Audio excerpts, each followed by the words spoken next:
Yeah.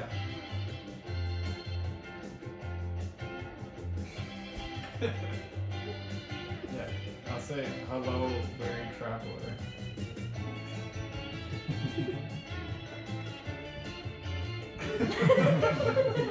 That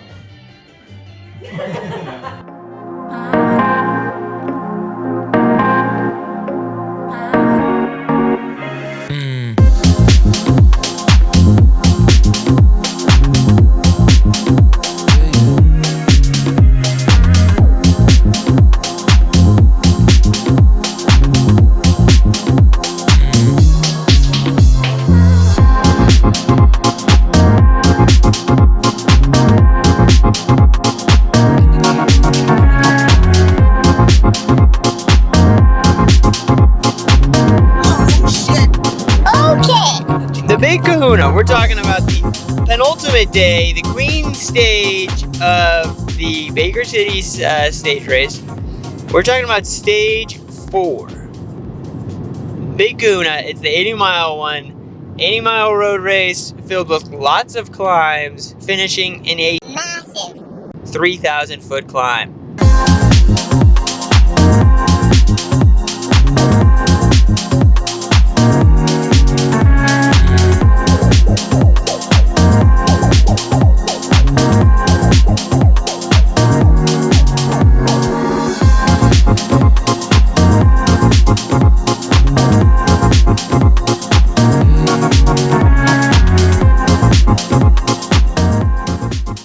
Last stage is today. Feeling pretty fucking gassed. Everything I do makes me want to throw up, like any physical activity. I don't know if I overate or I'm just tired. Well, I'm definitely tired, but like, I don't know. Feeling very nauseous. Gonna give it my all today. Everything's right. Hopefully no mechanicals like last time. Feeling good about today. Not feeling so good about my body, but feeling good about the course. So we'll see how it plays out.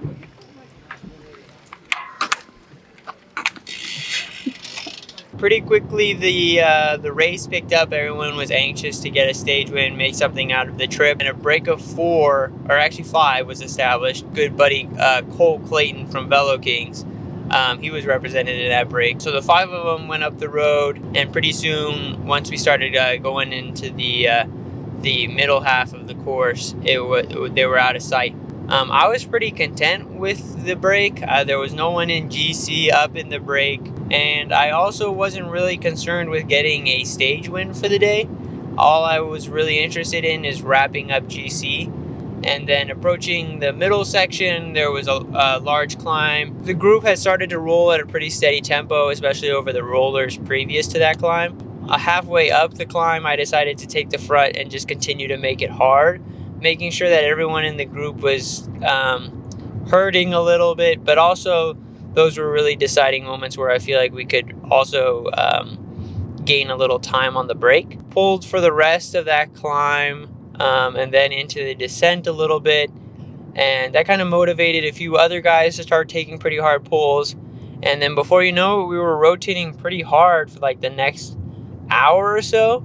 Approaching the second feed zone of the day, maybe 10 minutes out, a few guys touched wheels. 3 guys went down in front of me, and there wasn't really much I could do. I didn't really have time to grab brakes, and went down pretty hard. Some guy's chain ring went straight into my forearm, and I was bleeding pretty profusely. Yeah, excessively, profusely, obtusely. There was a lot of blood coming out of my forearm, but I got right back up, put the chain back on my chain ring, got back on my bike and started chasing hard. Maybe like 20-30 minute chase back onto the group. Got an ice sock for buddy Alex Marr, who was in the feed zone, a bottle from Cindy. The bleeding didn't really stop, but it kind of got so crusty and like yucky that it really slowed the bleeding. And I was kind of just ignoring it. Eventually caught up to the group. The other 3 guys that were involved in that crash, unfortunately, I don't think were able to continue the race. After the adrenaline wore off from the crash, I was starting to feel everything. My right leg was swelling up pretty bad, and I was already experiencing a bit of groin pain previous to the crash, so I wasn't feeling very good. But I still knew what I kind of had to do. The game plan was still very much fresh in my head of what I needed to do on this climb. And the game plan essentially was to drop Jordan at some point or make it hard for Jordan. And that was it. I wasn't really concerned with following attacks. The climb is 3,000 feet long. I was pretty confident in my tempo that I could tempo anyone back to me. And then there's a feed zone maybe 10 minutes into the climb. I didn't grab a bottle, but I made sure to avoid all the chaos that would that usually comes with the feed zone, with people cutting across or people grabbing brake to grab their bottle. And I think that really helps because an acceleration out of that feed zone probably would have killed the legs, and I think it killed a few people's legs. 2 or 3 guys took the front at some point, but made sure to not do anything, made sure to just sit on and conserve energy and take it as smooth as possible. All right, let's go.